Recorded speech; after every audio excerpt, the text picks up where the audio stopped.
नमस्कार मेरे प्रिय दोस्तों, आप सभी का फ्री लॉ क्लासेस में एक बार फिर से तहे दिल से स्वागत करता हूँ। कैसे हैं आप सभी लोग? मैं आप सभी से आशा करता हूँ कि आप सभी लोग बहुत ही अच्छे होंगे। तो जुड़ जाइए हमारे फ्री लॉ क्लासेस पर, जो आपको फ्री में यानी निःशुल्क आईपीसी की क्लासेस दे रहा है।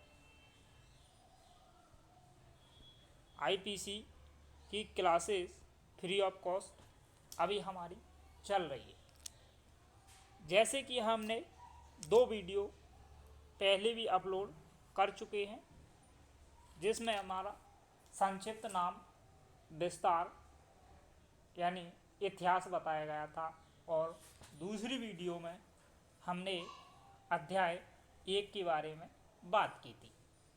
यदि आपने उन वीडियो को भी नहीं देखा है तो फ्री लॉ क्लासेस के प्लेलिस्ट में जाकर के उन वीडियो को भी एक बार देख लें, जिससे क्या होगी, आपको आईपीसी के इतिहास और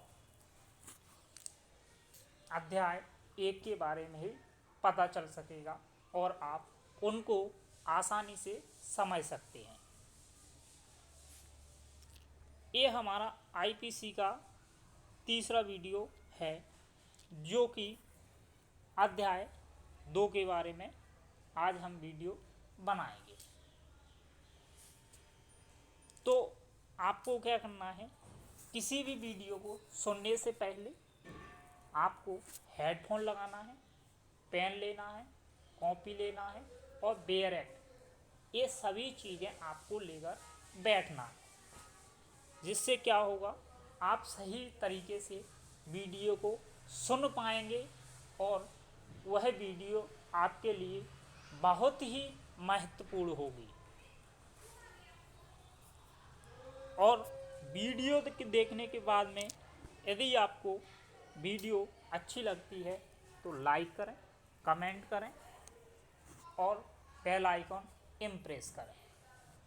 चैनल को सब्सक्राइब करने के लिए मैं बिल्कुल भी नहीं कहूँगा, क्योंकि यदि आप वीडियो को देखने के बाद आपको वीडियो यह लगती है कि वीडियो बहुत ही अच्छी है और आप आगे भी वीडियो देखना चाहते हैं, तो आप तो फ्री लॉ क्लासेस के परिवार के सदस्य हैं, तो आप एक मेंबर के रूप में जुड़ सकते हैं।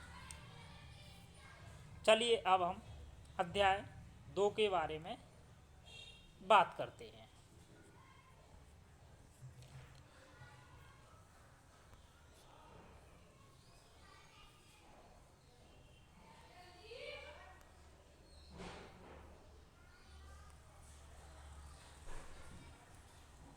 देखिए, अध्याय 2 हमारा क्या कहता है? अध्याय 2 है हमारा साधारण स्पष्टीकरण से संबंधित।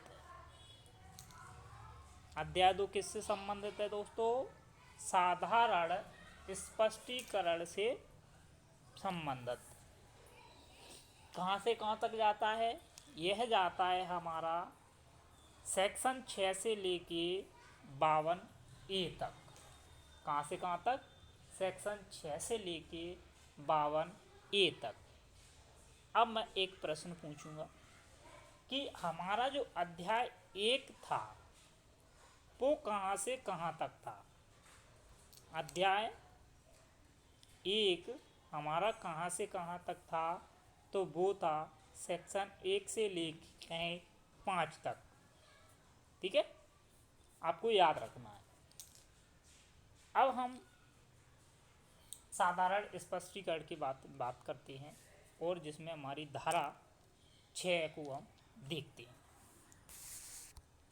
धारा 6 कहती है, इसकी हेडलाइन पढ़ते हैं एक बार। संहिता में की गई परिभाषाओं का अपवादों के अध्ययन समझा जाना। इसका क्या अर्थ होता है? इसका अर्थ होता है जो संहिता में परिभाषा बताई गई हैं उसका अर्थ ऐसा लगाया जाएगा, यदि वो अपवादों के अधीन आ रही हैं तो उन अपवादों में परिभाषित करने की आवश्यकता नहीं है। यदि कोई परिभाषा अपवादों के अधीन आ रही है, यानी पूरी आईपीसी में हर जगह यह लिखना आवश्यक नहीं है कि एक 7 वर्ष से कम आयु के शिशु द्वारा अपराध किया जाता है तो वह कोई अपराध नहीं माना जाएगा।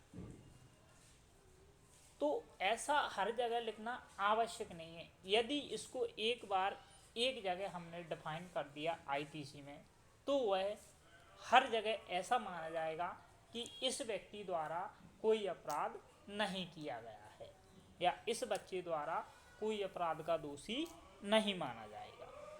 यही इसका कहने का अर्थ है। अब हम इसके उदाहरण हैं दो, उनको हम देखते हैं।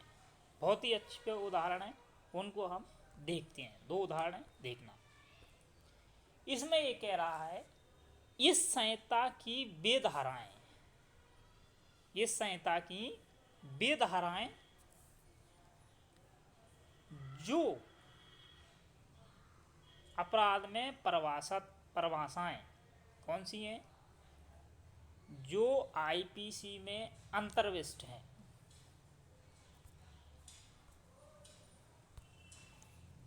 यह अभिव्यक्त नहीं करती कि 7 वर्ष से कम आयु के शिशु का ऐसे अपराध कारित कर सकता है। मतलब परिभाषाओं में यह अंतर्विष्ट है, अभिव्यक्त किया गया है कि 7 वर्ष से कम का शिशु अपराध नहीं करता तो उसको हम साधारण अपवाद के अंतर्गत मानते हैं, जिसमें यह उपबंधित है कि कोई जो 7 वर्ष से कम आयु का शिशु है वह कोई अपराध का या किसी भी अपराध का दोषी नहीं माना जाएगा। अब आपके मन में एक बात आ रही होगी कि सर ऐसा कहाँ लिखा है कि 7 वर्ष से कम आयु के शिशु द्वारा कोई अपराध किया जा रहा है तो उसको दंडनीय नहीं बनाया जाएगा। सर ऐसा कहीं आईपीसी में लिखा है कि अपने मन से ही बोल? तो मैं आपको बता दूं, मैं अपने मन से कुछ नहीं बोलता, जो आईपीसी में लिखा गया है उसी के तहत मैं बात कर रहा हूँ। आईपीसी की एक धारा होती है सेक्शन 82, ठीक है। 82 धारा जब आप पढ़ोगे तो उसमें स्पष्ट लिखा गया है कि 7 वर्ष से कम आयु के शिशु द्वारा यदि कोई अपराध किया जाता है तो उसके द्वारा किए गए अपराध कोई अपराध नहीं माना जाएगा। ठीक है। अब आते हम सेक्शन नंबर 83 पर। उसी के बाद 83 भी है सेक्शन। 83 क्या कहता है?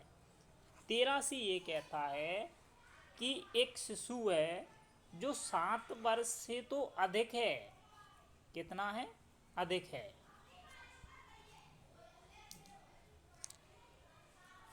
7 वर्ष से अधिक है, किंतु उसकी आयु जो है 12 वर्ष से कम है। तो सर इसका क्या अर्थ है?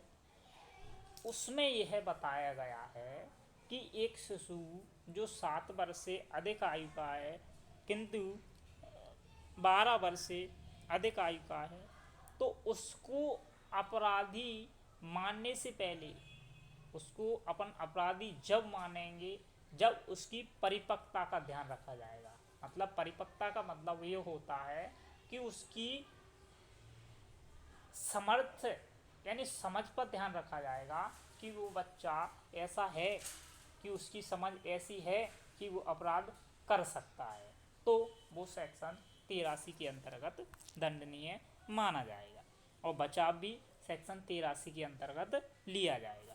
चलिए अब हम दूसरा उदाहरण इसका पढ़ते हैं। दूसरा उदाहरण कहता है एक पुलिस ऑफिसर है जो वारंट के बिना या को जिसने हत्या की है यानी हत्या की है, ये पुलिस ऑफिसर है, पकड़ लेता है। यहाँ का सदोष परिरोध के अपराध के लिए दोषी नहीं है, क्योंकि यहाँ वह पकड़ने के लिए विधि द्वारा आबद्ध है और इसलिए यह मामला अपवादों के साधारण अपवाद के अंतर्गत आ जाता है, जिसमें यह उपबंध है कि कोई बात अपराध नहीं है जो ऐसे व्यक्ति द्वारा की जाए जो विधि द्वारा आबद्ध है। अब आप कह रहे होंगे कि सर हमारी तो कुछ भी समझ में नहीं आएगा, आप क्या बोल रहे हैं। चलिए मैं आपको इसको भी एक्सप्लेन करके बताता हूँ, डिफाइन बताऊँगा अच्छे सरल तरीके से। हमारी एक धारा आती है आईपीसी में सेक्शन नंबर 76। कौन सी धारा? 76। सेक्शन नंबर 76 ये कहता है कि विधि द्वारा आबद्ध कोई व्यक्ति, विधि द्वारा आबद्ध मतलब विधि ने उसको बताया है कि आप ऐसा ऐसा काम कर सकते हैं और वो व्यक्ति वैसा काम करता है तो क्या अपराध माना जाएगा? नहीं माना जाएगा। तो यही इस दृष्टांत में बताने की कोशिश की गई है कि एक पुलिस ऑफिसर है जो विधि द्वारा आबद्ध है किसी व्यक्ति को पकड़ने के लिए, ठीक है। अब यानी जो हत्या की, हत्या किसने की? यानी पुलिस ऑफिसर कौन है? का है, ठीक है। का पुलिस ऑफिसर है यानी हत्या की। अब देखो यानी कौन सा अपराध किया? संज्ञेय अपराध। संज्ञेय अपराध जब किया तो पुलिस ऑफिसर बिना वारंट के या को गिरफ्तार कर सकता है। कर सकता है या नहीं? कर सकता है। ये संज्ञेय अपराध के बारे में कहाँ बताया गया कि पुलिस जो है अपराधी को संज्ञेय अपराध में बिना वारंट के गिरफ्तार करता है, तो वो है हमारी सीआरपीसी की धारा 41 में बताया गया है ये प्रावधान। आपको जो सेक्शन बताते जा रहा हूँ उनको एक बार आप रीड कर लेना। जब मैं उन सेक्शनों पर आऊँगा तो आप लोगों को वो सेक्शन भी मैं बहुत अच्छे तरीके से समझाऊँगा। अभी तो मैं सिर्फ आपको प्रावधान बता रहा हूँ कि ऐसा कहाँ बताया गया है। तो आपको मैं आशा करता हूँ कि जो दोनों उदाहरण बहुत ही अच्छी तरह से समझ में आ गए हो। चलिए अब हम बात करते हैं सेक्शन 7 के बारे में। देखिए सेक्शन 7 में कुछ नहीं है, थोड़ा ही है, देख लेते हैं एक बार। सेक्शन 7 कहता है कि एक बार स्पष्टीकृत पद का भाव, मान लो किसी भी चीज को एक बार बता दिया गया है। मैंने कह दिया कि यहाँ व्यक्ति का अर्थ होता है किसी भी आयु का व्यक्ति। व्यक्ति का अर्थ क्या होता है? किसी भी आयु का व्यक्ति। अब हर जगह ये बताने की आवश्यकता नहीं है कि किस वर्ष के आयु के व्यक्ति को व्यक्ति कहा जाता है। जैसे मैंने कहा 7 वर्ष का बच्चा, तो वो एक व्यक्ति है। किसी भी आयु का हो, जहाँ एक बार बताया गया कि व्यक्ति के अंतर्गत कौन आता है, पुरुष कौन होता है, लिंग कौन होता है, जहाँ एक बार बता दिया गया तो उसका अर्थ पूरे आईपीसी में या अन्य विधि के अंतर्गत ऐसा माना जाएगा कि वह उसी से अर्थ लगाया जाएगा, उसी विधि के अनुसार। देखिए इसमें जो कहा जा रहा है, एक बार स्पष्टीकृत का अर्थ क्या कह रहा है? हर पद, ठीक है, जो एक बार स्पष्टीकृत कर दिया गया है संहिता में, तो इस संहिता के हर भाग को स्पष्टीकृत करना आवश्यक नहीं है। मतलब एक बार बता दिया गया है तो वो पूरे उसमें लागू होगा। अब आता है सेक्शन नंबर 8। सेक्शन नंबर 8 कहता है हमारा जेंडर के बाद, लिंग। लिंग है पुल्लिंगवाचक शब्द का इसमें प्रयोग किया गया है। काय का प्रयोग किया गया है? पुल्लिंगवाचक का। अब सर लिंग का कौन होता है? तो चाहे वो नारी हो या नर हो, नर या नारी दोनों में से कोई भी हो, पुल्लिंगवाचक शब्द का इसके अंतर्गत प्रयोग किया गया है। अब सेक्शन 9, सेक्शन बेस पढ़ लेना। सेक्शन 9 में वचन बताया गया है। अब पढ़ते हैं हम सेक्शन 10 की ओर। चलो, सेक्शन 10 भी छोटा ही सा है, इसमें हमको सिर्फ थोड़ा सा पढ़ना है, देख लो। सेक्शन 10 कहता है पुरुष स्त्री, पुरुष और स्त्री। अब पुरुष स्त्री किसे कहें कि ये पुरुष है ये स्त्री है? तो पुरुष स्त्री का मतलब है किसी भी आयु का, ध्यान रखना, किसी भी आयु का नर या नारी, ठीक है, चाहे उसकी कितनी भी आयु हो, 1 साल का, 2 साल का, बच्चा हो, बूढ़ा हो, जवान हो, वो पुरुष के अंतर्गत आते हैं। महिला हो, बच्ची हो, तो वो नारी के अंतर्गत आती है। तो पुरुष और स्त्री बताएगा। अब पढ़ते हैं हम सेक्शन नंबर 11। सेक्शन 11 की ओर चलते हैं। तो सेक्शन 11 में बताया गया है हमारा कंपनी। कंपनी मतलब व्यक्ति के अंतर्गत मानी जाती है। अब बात ये आती है, कंपनी व्यक्ति के अंतर्गत आती है, तो इसमें सीधी बात करें तो इसमें बताया गया है कि व्यक्ति कौन कौन होते हैं। व्यक्ति के बारे में बताया गया है कि व्यक्ति कौन है। तो व्यक्ति के अंतर्गत कोई भी कंपनी आती है, संगम आता है, कोई भी निकाय आता है। अब निकाय जो है ना, वो चाहे निगमित हो या नहीं हो, इससे कोई अंतर नहीं पड़ रहा। तो व्यक्ति के अंतर्गत क्या आते हैं? कोई भी कंपनी आती है, कोई भी निगम आता है, संगम आता है, निकाय आता है। निकाय चाहे निगमित हो या नहीं हो। अब बात करते हैं हम सेक्शन नंबर 12 की। सेक्शन नंबर 12 कहता है हमला पब्लिक के बारे में।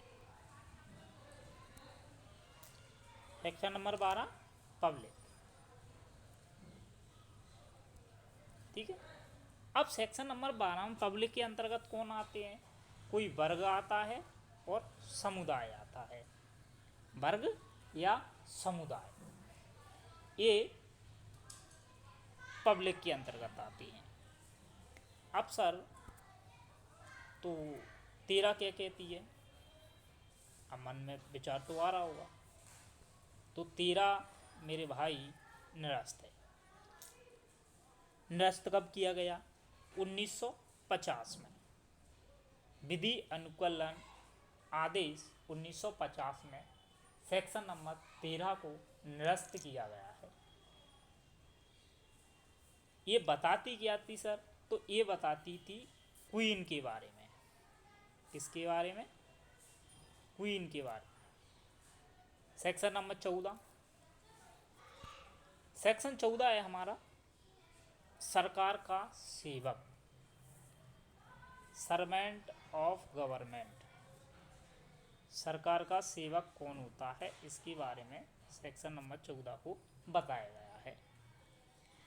अब देखो, सरकार का सेवक उस हर व्यक्ति को कहेंगे जो या तो पहले से पद पर हो और उसको उसी पद पर कह दिया हो कि आप इस पद पर बने रहें, या फिर सरकार द्वारा नियुक्त किए जाते हो, ये सभी सरकार के सेवक के अंतर्गत माने जाते हैं। ठीक है, ये सभी सरकार के सेवक के अंतर्गत माने जाते हैं। जिस प्रकार धारा 13 नष्ट हुई थी, उसी प्रकार धारा 15 और 16 भी निरस्त है। 15 में बताया गया ब्रिटिश इंडिया, 16 में बताया गया भारत सरकार। ये 1900 विधि अनुकूलन आदेश 1937 में नष्ट किया गया है, और सेक्शन नंबर 16 हमारा भारतीय विधि अनुकूलन आदेश 1937 में नष्ट किया गया है। अब बात करते हैं हम सरकार के बारे में। तो सरकार किसे कहें कि ये सरकार है? केंद्र सरकार है, राज्य सरकार है, तो हम किसको कहें कि ये सरकार है? तो सरकार के अंतर्गत जो आती हैं वो आती है, केंद्र सरकार भी आती है, केंद्र सरकार अपनी जगह आती है, राज्य सरकार भी आती है। तो केंद्र सरकार, राज्य सरकार दोनों ही सरकार के अंतर्गत आती हैं। सरकार की इम्पोर्टेंट डेफिनेशन। अब आता है भारत यानी सेक्शन नंबर 18। सेक्शन नंबर 18 बहुत ही महत्वपूर्ण है। भारत की परिभाषा के अंतर्गत, मतलब भारत हम किसको कहें? हम कहते हैं हम भारतीय हैं। भारत है क्या? भारत का मतलब है संपूर्ण भारत, जहाँ तक हमारी सीमाएं हैं भारत की, संपूर्ण भारत। क्या भारत पर जो आईपीसी यानी भारतीय दंड संहिता है वो सर 1860 से ही लागू हो रही है क्या? क्वेश्चन पूछ रहे हैं। क्या 1860 से ही लागू हो रही है? नहीं। पहले मैं आपको बता दूं कि जो जम्मू कश्मीर राज्य था उस पर आईपीसी लागू नहीं होती थी। तो जो संविधान में 377 आर्टिकल में अनुबंधित था, तो सर अब आईपीसी जो है संपूर्ण भारत पर लागू हो रही है। जी बिल्कुल, अब ये संपूर्ण भारत पर लागू हो रही है। कब से सर? 31 अक्टूबर 2019 से। सर इस दिन क्या हो गया था? इस दिन हुआ था कि जम्मू कश्मीर को भारत के अंतर्गत मिला लिया गया, यानी 377 जैसे ही हटाई तो आईपीसी यानी सभी विधियां संपूर्ण भारत पर लागू हो गई थी। तो आपको समझ में आ गया कि भारत से अर्थ है जम्मू कश्मीर सहित संपूर्ण भारत। तो आप सभी को यह वीडियो भी बहुत ही अच्छा लगा होगा, और वीडियो लंबा ना जाए इसलिए आज का वीडियो हम यहीं समाप्त करते हैं। अगले वीडियो में आप सभी के लिए लेकर आएंगे बहुत ही धमाकेदार, ऐसा कहें कि जो आगे के सेक्शन हैं उनको हम क्रमबद्ध तरीके से आपको पढ़ाते जाएंगे। आपको किसी भी चैनल पर जाने की आवश्यकता नहीं है।